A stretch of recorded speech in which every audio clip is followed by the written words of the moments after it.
Good evening and welcome to one and all present here. Myself, Trupti Parekh, your host for today. Switch India is a pan India healthcare organization of 1500 plus medical professionals all across 8 states like Maharashtra, Gujarat, Tamil Nadu, Andhra Pradesh, Rajasthan, and Karnataka, working on various healthcare related social activities, including conducting free health checkup camps, working on physical and mental health, spreading awareness on various medical conditions, and so forth. Through Switch India, we present to you the series of sessions called Stepping Out of PT School and Answer to What After Graduation for all the physiotherapists to be in order to explore and know more about the latest options available in your field from the ones who are practicing them currently. The topics of the series are divided into 4 sections for 4 weeks. In the first week, we already had our speakers guiding us on how one can be able to pursue their further studies in foreign countries like UK, Canada, Australia, and US, as well as the options that will be available for jobs in that country as well as in India. In case you all have missed that sessions, then you can check them on our YouTube channel. Have you all decided what's going to be your specialization field for PG? While studying for my final year, I've always been confused whether to choose musculoskeletal or community PT. Neuro and cardiotherapy sound quite interesting, while oncophysiotherapy is totally new for me. Do you all face a similar problem? In the second week of our series, we had our guidance from our presenters about the scope and recent options available for specialization in various fields post UG in physiotherapy. Once we are done with the studies, begins the actual exam. So, have you decided which work setup would be the best for you? Do you think working in a hospital would be good, or do you want to set up your own clinic? Many of y'all could be great researchers, and many can become amazing teachers. In order to clarify our doubts on all these sectors, we have in this week, which is the third week of our series, in which our speakers having an experience of working in that field will guide us regarding the advantages and the challenges that we could face in each one of them. The fourth week is all about the scope and current scenario of physiotherapy in today's world and how, because of COVID-19, the situation has changed in general, and about how tele-rehab is nowadays growing very well. We hope these sessions will be very beneficial for each one of you. So, proceeding further with our third section of job options after physiotherapy, we present our first talk for this week, that is career in teaching. I'd request all the participants to keep putting your questions in the live chat option that is there below and let us know your views in the comment section. Your questions will be addressed to towards the end of the section. I'd like to welcome our honorable speaker for today, Dr. Sona Kolke. Dr. Sona Kolke has about more than 20 years of experience in clinical and teaching physiotherapy. She has done her bachelor's in physiotherapy from SAIT GSMC Bombay way back in 1993. She then did a short stint at the Piramal Sports Center and OPD, from where she completed a 3-month certification in sport medicine. And later on, she joined Nair Hospital in Bombay as a clinical physiotherapist. After securing her admission for Masters in Physiotherapy in Musculoskeletal Specialty in LTMMC Sion Hospital, Bombay, she completed it in 1995. After being a visiting faculty to KMC Manipal for a year, she joined their College of Allied Health Sciences as a lecturer in physiotherapy in 1996. After teaching for 3 years till 1999, she returned to Bombay and joined BYL Nair College of Physiotherapy for a few months till she got her teaching post in her alma mater, that is the GSMC Medical College, in 2000. She shifted to Pune in 2001 and held the teaching posts in Sancheti College of Physiotherapy off until 2016. She joined VIHSR College of Physiotherapy as a principal and was associated with the institute from 2007 to 2010. She left teaching for 4 years, that is 2010 to 2014, to work as a clinical physiotherapist and partnered in team physiotherapy services in Pune. In 2007, she rejoined Sancheti College and is presently working there as an HOD of Kinesiotherapy Department and Associate Professor till date. She is a musculoskeletal specialist with certification in taping, MFR, basic and advanced instrument aided soft tissue mobilization, Shacklock's neurodynamic mobilization, Mulligan certified practitioner. She has publications in international journals of yoga and Journal of Musculoskeletal Research. Welcome to our channel, ma'am. audible? Yeah, sorry. Yeah.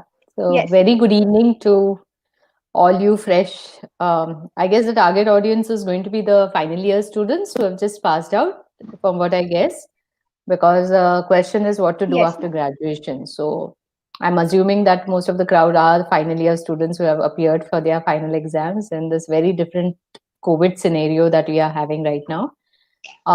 So yes, so let's get into the topic. So I thought I didn't know it was going to be a discussion thing. So I'd prepared a little presentation which I'll kind of present, and after that we can proceed on to the QA section. And yeah, just to give you all a little gist about what teaching is all about.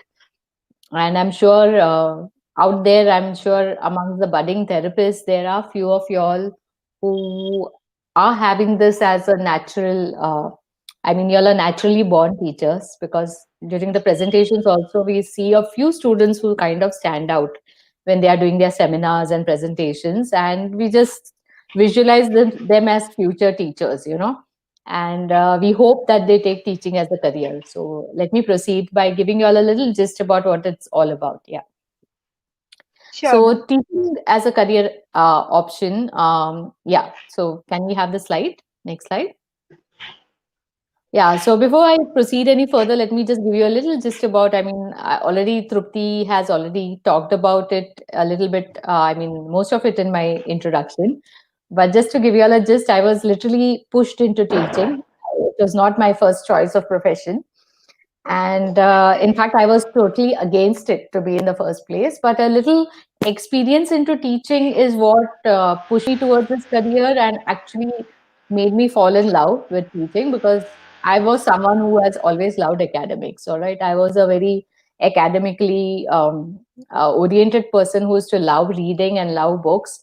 And basically, after my post graduation, I went in for a short stint of visiting faculty for a year to KMC Manipal in their College of Physiotherapy. And a year later, my guide and mentor for my postgraduate, Dr. Bilare ma'am, kind of convinced us to join the same place as a assistant professor or a lecturer. And we continued to, I mean, I continued to stay there for a good 3 years, though I thought after 6 months to a year I would be coming back to Bombay. But that didn't happen. And I actually started loving the job that I was doing, because it helped me not only to kind of guide and train students, it also helped me to be in touch with academics, which I loved so much. After 3 years, I joined Nair and college in Bombay. And after a short gap there, I mean, a short stint there, I got my post in GS Medical College, my alma mater. So before I go any further, let me tell you that uh, I mean, I'm here today speaking about this topic because I stand on shoulders of giants, and they have been all my seniors and my teachers from GS and from Sion Hospital, as well as Nair Hospital, where I kind of worked a little bit before I joined my post graduation in Sion.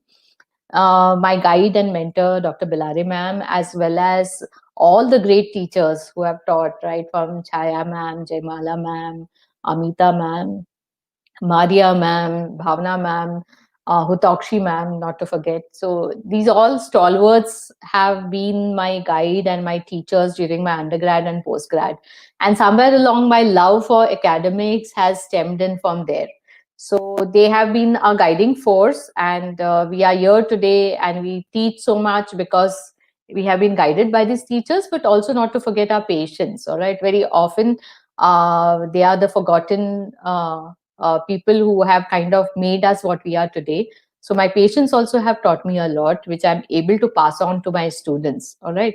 Yeah. So can I have the next slide? After marriage, I shifted to Pune, and naturally, there I was looking out for job options, and I got something in Sancheti, and I was working there for about 3 years or 4 years time. After which, I kind of took a little break, and then I joined VIHSR. The college wanted to get into medical education in a big way, but they were unable to get the licenses for the medical and dental college, because of which after 3 years it closed down. And I also decided to take a break from teaching to just explore clinical options, because I also love clinical work. So I was working 4 years purely as a clinician, till I joined back Sancheti again in 2017, and I'm working there till date. Next slide. Yeah. So a little bit about, as a physio, we know that we are committed to certain academic achievements. We have to be up to date with whatever we are doing. We have to attend regular CPEs and CMEs, or attend some conferences or courses to keep ourselves up to date. We have to manage a lot of complex and challenging problems as far as our patient care is concerned. And we also deal with various professionals along the way, and we have to uphold our ethics and our integrity as we get along. And all these skills can be put together and used when you kind of enter the medical education as a profession. Next slide. So why teaching? Why choose teaching as a career option? So basically, it's a broad field. All right, you kind of it has far-reaching effects. I mean, you can kind of touch a student's life. You can kind of change it forever. You can inspire a student. You can motivate it. And basically, medical education is in need of good teachers. All right. So basically, we need people who are experienced, who have kind of had their academic skills, who are, and I'm not saying only academic skills, fine. You also need clinical skills, because you have to teach students how to even treat a patient. So I would not only push towards academics. It's not as if a person has to be a rank holder to be a teacher. All right. That's a very wrong notion out there. Even if you're not a rank holder, as long as you're able to put your thoughts very effectively across, all right, to a student or to anyone, actually, then you are a good teacher. All right. So it doesn't matter what your grades were in this thing. You can be a good teacher if you can put across a thought very simply and effectively. All right. One thing is, you're constantly refreshed by this young generation that you're going to be teaching. So, you constantly are in the mode of learning from them also. You stay in touch with academics also. And in case you're interested in research opportunities as well as pursuing a PhD, then a teaching experience or being a teacher always will help you to forward that, or be connected to an institute which can help you to pursue the PhD. Next slide, please. Again, why teaching? Because there are great number of colleges, as everyone is aware. There are number of colleges which are opening up. And with the colleges opening up, there is a great need for teachers. All right. There's a need for good teachers. And you could help to improve. So basically, there are a lot of us who keep complaining about how the quality of education is reducing, how people who are passing out are not up to the mark. And, we have to go about, you will find many senior therapists who are seniors in clinics, who keep telling that, we are not getting a good batch of students, we are not getting a good batch of therapists nowadays. But you can do your bit, if you really want to get back into teaching, if you're good with your skills, then you get the opportunity of helping improve the quality of physiotherapy education. So in 4 years of my clinical practice that I had, I kind of uh, got a grasp that, maybe students, if they are guided properly, could kind of, become better therapists. And I thought I'll do my bit about doing that by getting back into teaching. You and when you teach, you're not only teaching a student, you learn also in the process. For example, naturally, when I take a lecture for something, I'll be kind of scoring not only online material but all the books available, to kind of see that I'm kind of able to deliver the lecture very effectively.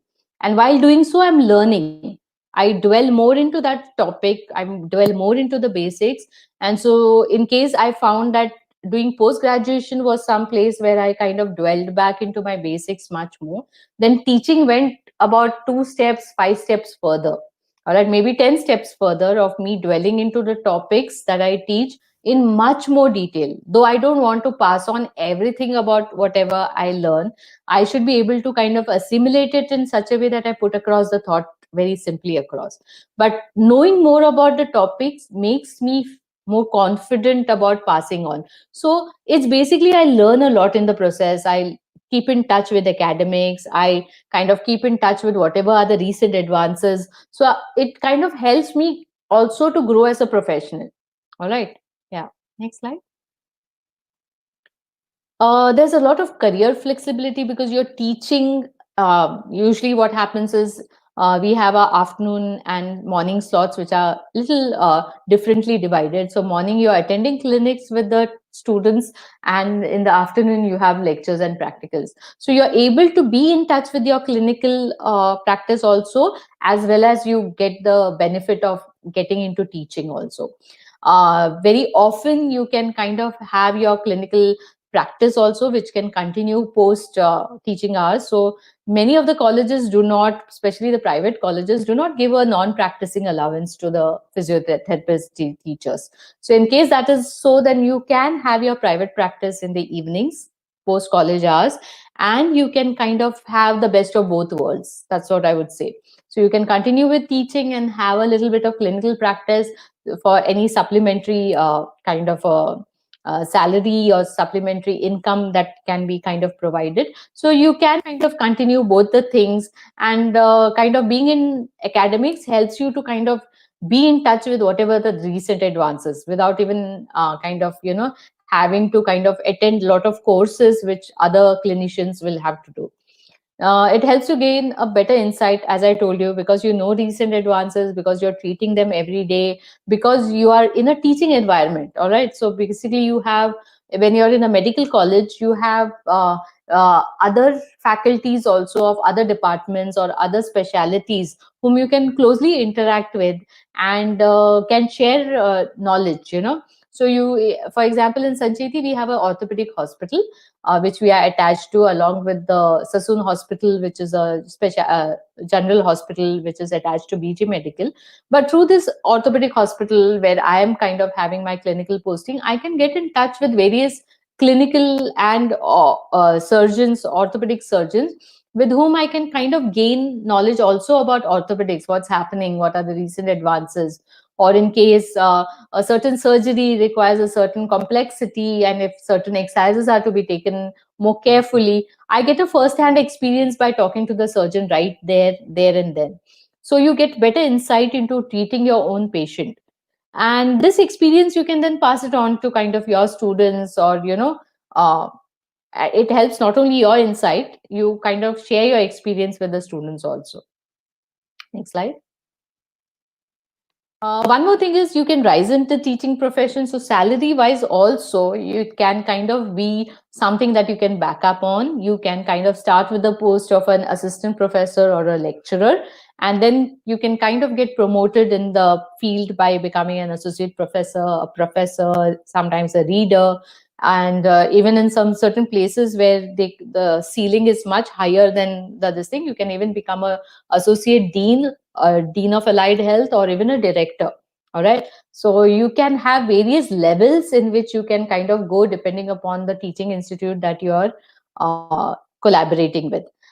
Salary structure wise, you have this 7th pay commission salaries, which are usually there in government jobs. Sadly, they are not present in much of the private colleges, but you can get anything between a 5th and 6th pay commission in the private colleges that you're teaching. By gaining experience in teaching physiotherapy, you can also apply for teaching posts abroad. There are a lot of colleges in the Gulf and in the Europe which kind of welcome you with open arms. All right, basically they are really in need of teachers and teaching profession. US, you may need to give a few exams before you're accepted, and that's the same thing which goes for Australia. But from the UK point of view, I mean, UK, Scotland, as well as the Gulf. I mean, you have it in Muscat, you have in Kuwait, you have various colleges which you can kind of get. In fact, there are many Indian teachers there. Even the principals have been Indian academicians who have joined in from. Many of my seniors have gone and joined, many of my teachers have gone and joined there as professors and principals. So you do have a wide opening there, and naturally from the salary point of view, they offer very good salaries. And I've just taken one example of UK, but even if you can go into any of the job sites of Scotland or any of the European countries, all right, basically wherever English is used as a medium of teaching. If you want to, of course, go to Germany or any other countries, you may need to know their local languages, or you may need to give some exams from the Max Muller or from maybe Alliance Francaise to kind of know German or French, depending upon where you want to teach, and get a little well versed with the languages. Other than that, I think in most of the English speaking nations, you can have a fair chance about kind of getting an entry into the teaching profession. So instead of the jobs which are clinicians jobs which are getting kind of saturated in many of the countries, the teaching jobs are still available. So that's one more place where you can go. In fact, I have one friend who's, I mean, I have few friends, but one of them was ready to come for the session today, but she had just a little bit of engagement someplace else, because of which she was not able to join the session.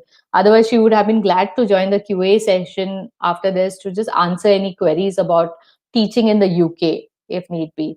But in case you all have any queries, you all can pass it on to me, and I'll make sure that I can pass it on to her and she can answer you regarding some of the queries that you all have about teaching there. Yeah, next slide. So basically, additional benefits are you kind of get an emotional connect, all right? So you're able to kind of have a great bonding with this younger lot, who are kind of, and they give a lot of, I mean, you get a lot back, all right? The satisfaction that you get on being a teacher, all right, or touching these minds or motivating or inspiring them can give you a different kind of a job satisfaction, which you cannot get.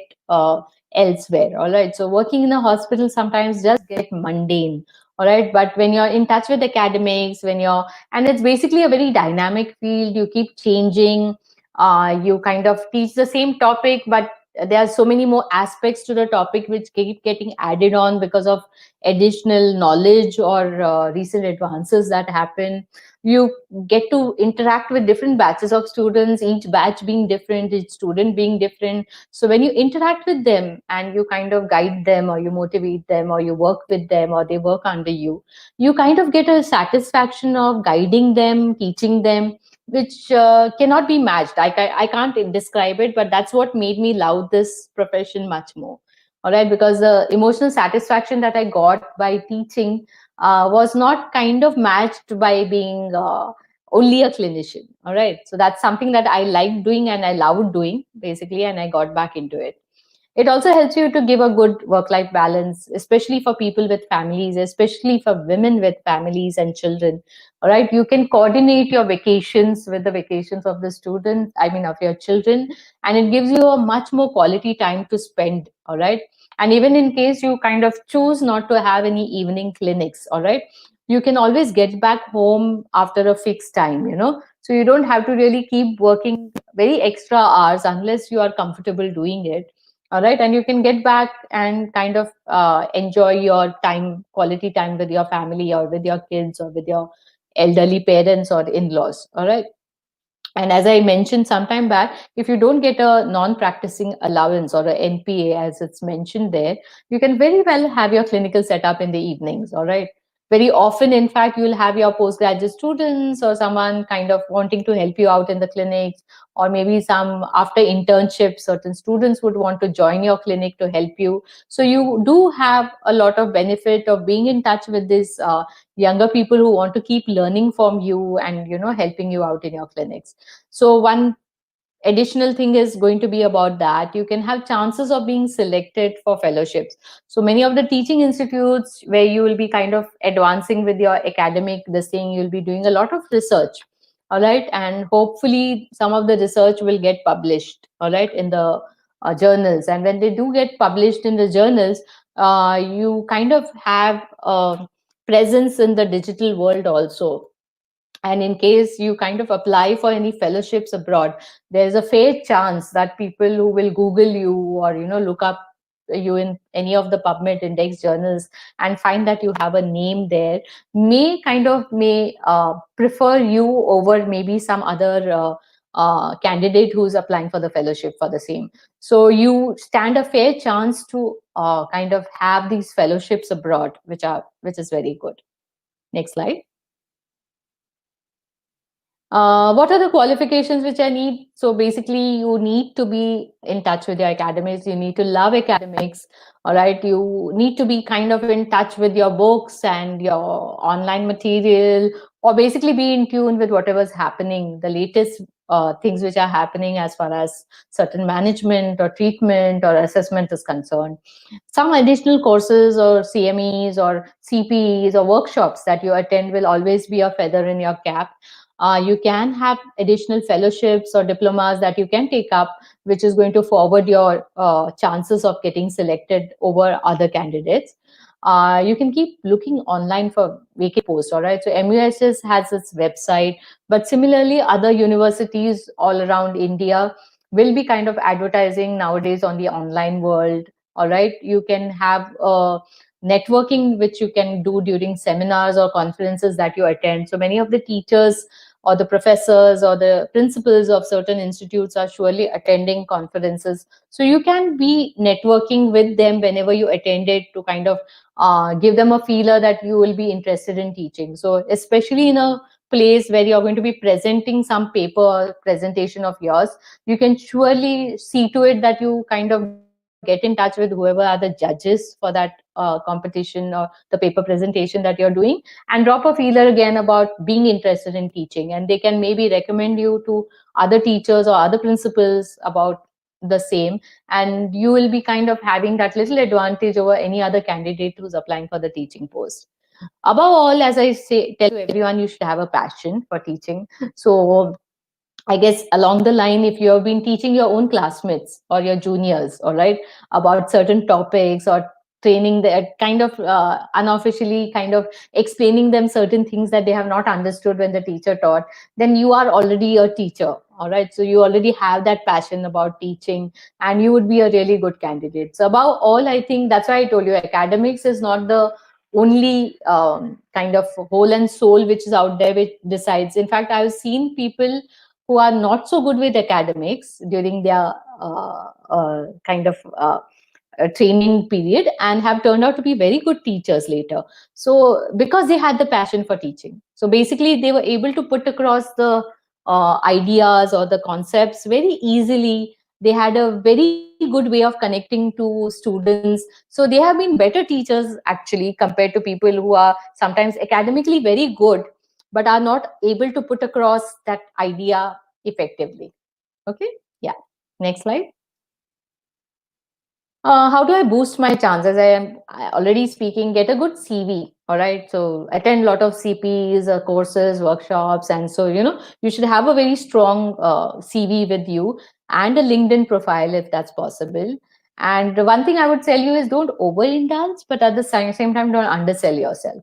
So whatever courses and workshops are there, please present it out there. Talk about the clinical hours that you have been kind of, even if you have just had a clinical experience, that helps as far as teaching, especially abroad. All right. So your even 2 years of clinician posting anywhere, all right, will add on that extra bit for taking you a little far as your teaching is concerned. So people look at clinical training also very seriously abroad when they are selecting a person for the teaching profession. Present a research paper, a poster anywhere, all right, in many of the conferences which are happening nowadays.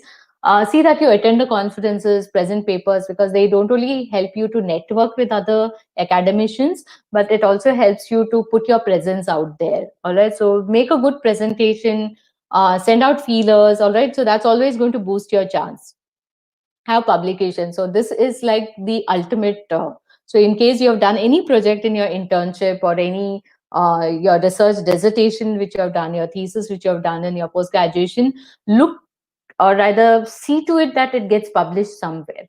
All right, having a publication under your name will take you very far as teaching is concerned. And nowadays, with the scenario changing, everyone, even your in many of the private colleges, even your promotions are based on your uh, publications. In fact, abroad, they would like you to at least have one publication every other year. So every 2 years, you need to put across some publication or the other. It could be even a critical review of a kind of a certain topic of interest, but you need to put across some kind of publication across to up your chances of getting into a promotion. All right. The more you upskill yourself, the better it is, without doubt. So the courses and the workshops always help. All right, you will always go that. It just helps you go that extra length as far as teaching is concerned. Next slide.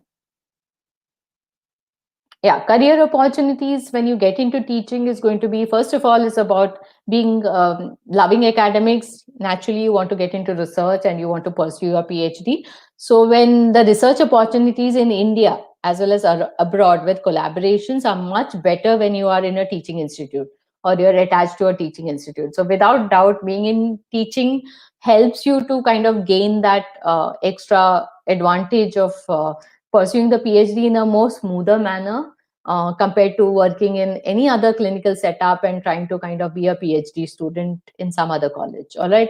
So long distance PhD works only when you're kind of attached to a teaching institute. It's much more harder when you're only in a clinical setup. You gain experience, you can get better opportunities. So if you are not really happy with the place of work that you are presently got your job into, you can always kind of gain experience, have research, see that you're doing good work in whatever college. And once you kind of get your experience, you can always apply at better universities. So you always have that chance of applying in better universities or better paying jobs and, forwarding your career there. Get a strong portfolio at work. All right. So when you're getting into teaching, get into good clinical work, get good teaching as well as admin work, get into the research portfolio. All right. So when you have all these added to your resume, you naturally forward your chances of getting into another institute with better prospects or also getting work abroad. You have an ever increasing number of physiotherapy colleges, so basically getting a job has become slightly easier compared to the times that we had. So you can kind of have you stand a better chance at getting into a college for your teaching purpose. And as I already mentioned, teaching in colleges abroad is always a career option. You can consider the Gulf, UK, and US for sure. All right. Australia, in the US also, you may need to give a few more extra exams, which you may kind of need to be to kind of gain your experience or kind of get a job as a teacher. Next, next slide. Yeah, to summarize, basically pathways into physiotherapy education can be varied. They can be flexible. You will naturally need a post graduation to be done before you qualify as a teacher. So only graduation does not help.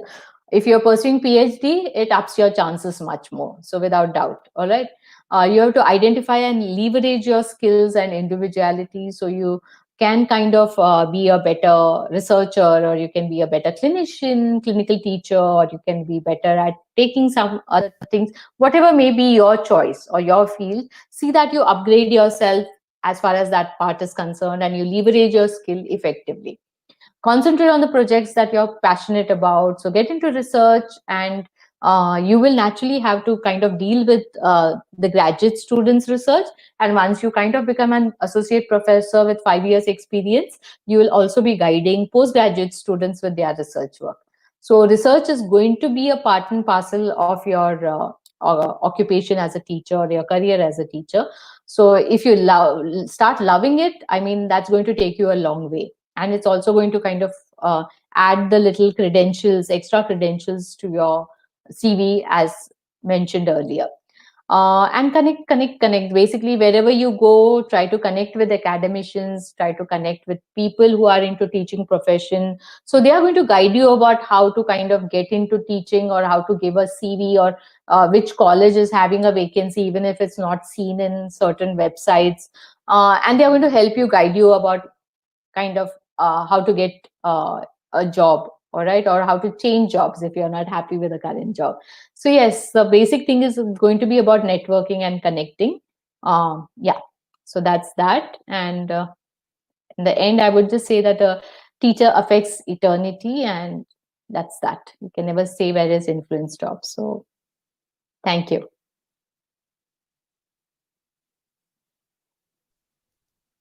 Thank you, ma'am. Thank you so much for all the information. So now we'll quickly be going through the questions in our live chat, if any. Yes.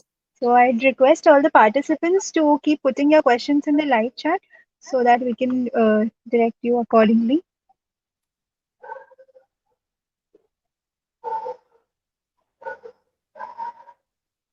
So Trupti, would you like to be in teaching? So just Yes, ma'am. before any questions. Okay, so yeah, so Yes, you are ma'am. still Personally, selecting I a love postgraduate. teaching. Okay, that's good. And you are thinking about either musculoskeletal or community. Yes, ma'am. I'm sure some of the talks down the this thing. Acha, you have already covered talks where you kind of choose a specialty, which Yes, specialty ma'am. to choose, and okay, that's already over. Okay, so yes, I'll be So entertaining some questions. Yeah. in the comments, we first have a question from Nina V. She's asking Mhm. that is an MPT degree sufficient to start teaching in UK, or do we need to give any exams such as IELTS or GRE? Okay, so you will need to give the exams without doubt, all right, because they need you to be sure that you have a proficiency in English language, all right. So you may need to give the exams of at least IELTS, not the GRE, because you're not kind of applying for a further course. But what helps is after MPT, just gaining a year or 2 years of experience here may forward the resume much more than being a fresh postgraduate pass out. But even in the UK, if you have any additional questions, you can kind of put it across and I'll forward it to my friend who's teaching in Norwich. And I can get it answered even more to more details. All right. So you can pass on the questions and I'll see to it that they are passed on to the Switch India people, the answers, and we can take it from there. Yes, ma'am, sure. So I hope Nina, your question has been answered. So the next question is from Abhinav Mittal. He's asking that, ma'am, how can we take admission in AIPMR Mumbai for MPT? Okay, so basically, All India Institute of Physical Medical, it's a government, central government college. So usually the NEET nowadays, I think, applies to all, if I'm not mistaken. So you can be, there's a NEET exam for the postgraduate kind of qualifying for the postgraduate admissions. And I think it's across the board now. So you can even kind of put AIPMR as one of your options for doing your MPT, and you can get into that. Yes, ma'am. So the next question is from Priya Gupta. She is asking that, ma'am, which college is best for MPT? Okay, so my topic actually is basically our career in teaching. So I guess MPT, you have a lot of colleges in Bombay, in Pune, north, west, south, everywhere where you can kind of have you people are going even abroad to do their MS, you know. So to kind of name a few institutes, especially the online platform, becomes a little tricky. But I would just say look into the alumni of the college. I think the best way to kind of know how good a college is, please look into the staff, the faculty which is there, and look into the alumni of the college. All right, if you kind of have your connections with any of the graduate people also, I'm sure in the Switch India also you have graduates from a lot of colleges. They'll help you to get in touch with their postgraduates. All right, all the alumni who have passed. And I guess that could be a very good yardstick about measuring what would be the best institute to take your admission in. Yes, ma'am. So the next question here is from Priya Gupta. Again, she is asking, ma'am, is there any difference in getting registered under Maharashtra OTPT Council and Indian Council of Physiotherapy? So basically, the Indian Council of Physiotherapy has not yet come into shape, if you all are aware. So we are working towards it. The whole Association of Physiotherapists is working towards getting a national council. But certain states already have their state councils, and it's a best. I think nowadays they have made it mandatory. All right, not only for academicians but also clinicians to be registered under the state university. So if you are going to be practicing in Maharashtra, you need to have registration under the Maharashtra OTPT Council. So without doubt, and it also adds because it's a government council that you are registered under, even when you're applying for jobs abroad, the registration always helps. And one more thing to answer the previous question about what would be a good MPT college, apart from faculty, look into whether it's recognized by a good university. All right. So look into how, because there are a lot of deemed universities nowadays, and look into the credibility of that deemed university. All right. So if it's attached to a state university, look into whether the faculty is good. All right. Look into how many hospital attachments they have. Look into what is the placements like, So look into, do a little background search before you kind of put in your list of preferences for which colleges you want to get into. Undeniably, you will be kind of, for postgraduate education, you will be kind of giving a NEET exam, all right, which I think the dates have not yet been declared by Maharashtra. But you should be kind of giving some kind of an entrance exam in Maharashtra to get into the postgraduate. But while making your choices, just be sure that you're kind of looking into the credibility, all right, because deemed colleges have already kind of started their postgraduate, right, admissions, as well as I think they have done with their postgraduate admissions, if I'm not mistaken. So look into the credibility of the university before you get in, because it's not only about getting a degree, it's about, if you want to forward your career, then the credibility of the, especially if you're looking out for jobs abroad into teaching or any other, if you're just opening a clinic, it doesn't matter where you're kind of doing a post graduation from. But if you're looking for jobs in a good hospital, teaching institute, or abroad, then the institute that you do your post graduation from matters. All right. So do a little bit of groundwork and homework for that. Yeah. Sure, ma'am, definitely. Yeah. So the next question is from Neha Sharma. She's asking Hmm. how to prepare for PhD and what are the colleges for that. Okay, so you have PhD, as far as MUHS is concerned, you have PhD guides who are there throughout Maharashtra. You have to give an entrance for PhD also in MUHS. So you kind of give the, and depending upon your marks and again your preference list, you will be kind of able to choose your guide, or rather, they'll kind of allot certain guides, and you can choose whether you want to take that guide or would you like another guide. All right, you can be working in another teaching institute and pursuing your PhD. All right, that is allowed. So for example, if I'm in Sancheti and I have got a guide who is in Bombay at GS Medical College, then that is permitted, because they are colleges which are under, both Sancheti and GS Medical are under MUHS. All right, so it is permitted by MUHS. But in case you kind of do PhD from another institute in another state altogether, then it depends on whether that institute or that college is ready for the long distance PhD that you're trying to pursue. But you have to give an entrance exam, all right? Even for example, MGM is a deemed college, all right, and they have PhD courses being offered there. But you have to give, they have a separate entrance exam for that. So you have to give their entrance exam, and you come to know about these entrance exams by going online. So you can kind of type, as usual, your search words like PhD entrance exams, and you can kind of be guided towards a different PhD exams. So recently we had the MUHS, which has come out with its own list. The results have been just been declared.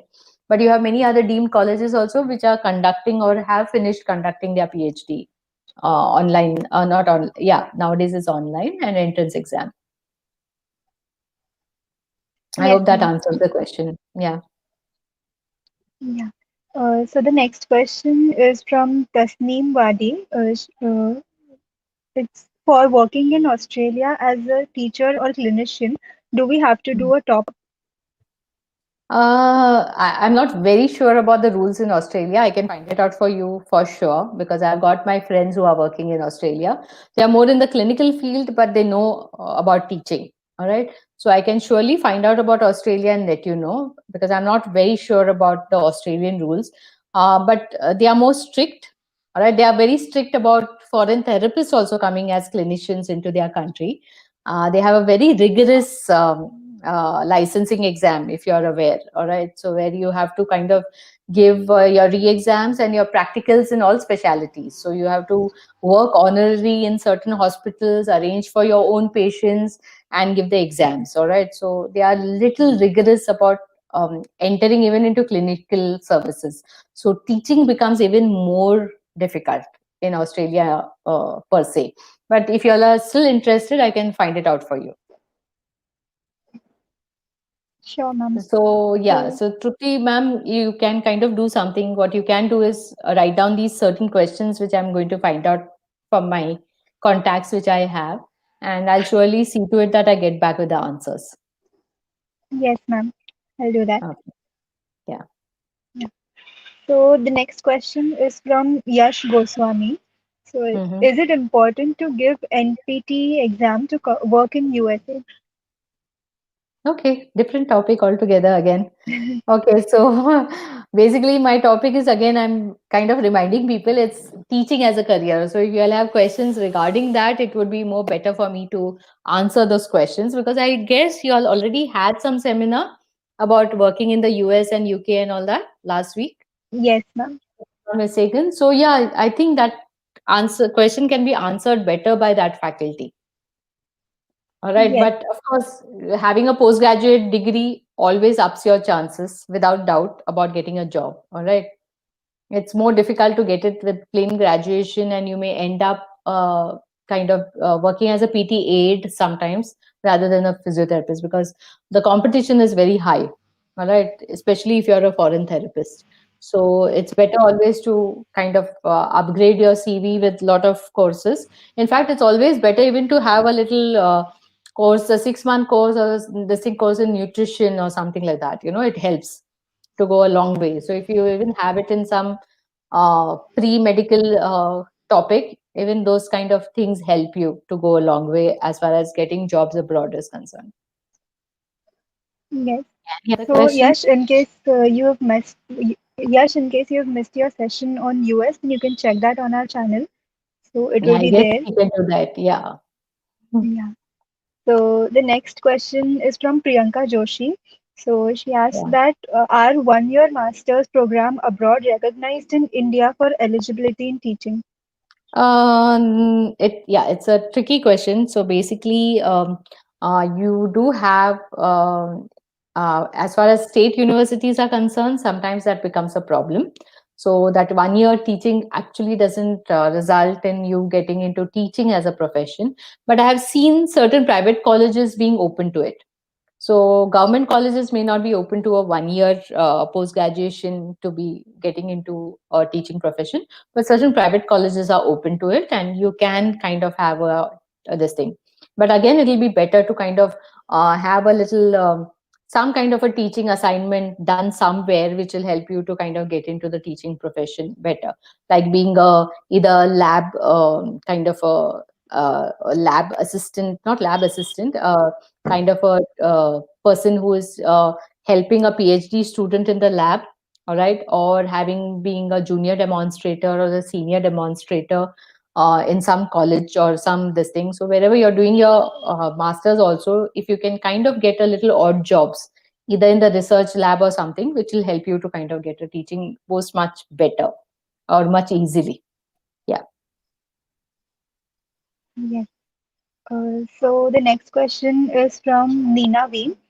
She's asking that is it better to teach in a deemed university or in MUHS affiliated university? Okay, so basically, it doesn't matter where you teach, frankly. But in case you're planning to get into a government or a MUHS kind of a college, then it's preferable to take up a post in a MUHS college. All right. So basically, what happens is whatever is your experience in a deemed college or some.